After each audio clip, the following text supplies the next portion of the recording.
In this video, we'll take a look how we can use Microsoft Access to compare a list of BegDoc and doc numbers to a list of page numbers.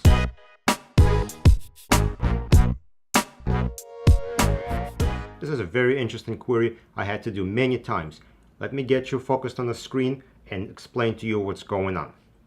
Here on the left, I have my BegDoc and NDoc number list, and on the right, I have a list of all the page IDs.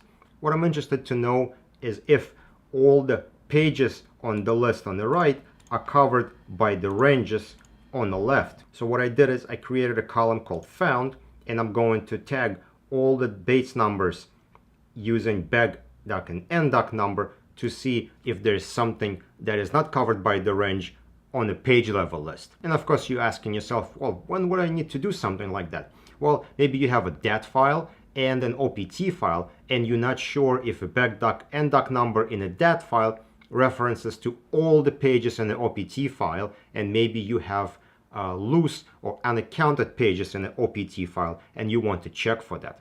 So that essentially is what we're doing here. And for a long time I had difficulty doing something like that. What I would do is I would convert this range to a list of IDs and then compare the two lists together until I learned of a very cool trick to do it using a between command. In order to use this command, we're going to go to create and we create a query. We're going to add our tables, and what we're going to do is we're not actually going to join them, which is kind of odd, I know. And first we'll take a column called found, we add it, we convert our query to update, and we'll say we want to update this to Y for found so we can tag our records.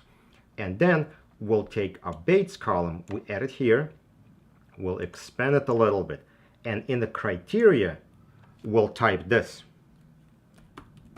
between, and then we'll use table name BegEnd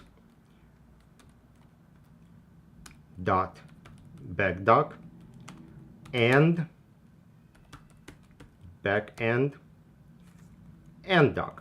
And this is telling Access that we want to tag all the Bates numbers here that are between this range.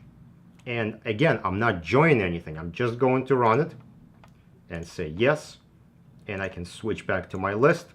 And now I can see all the documents that exist between these ranges. So we see that number 7 is actually skipped. So somebody made a mistake in the BegDoc NDoc number somewhere, and we can go and investigate.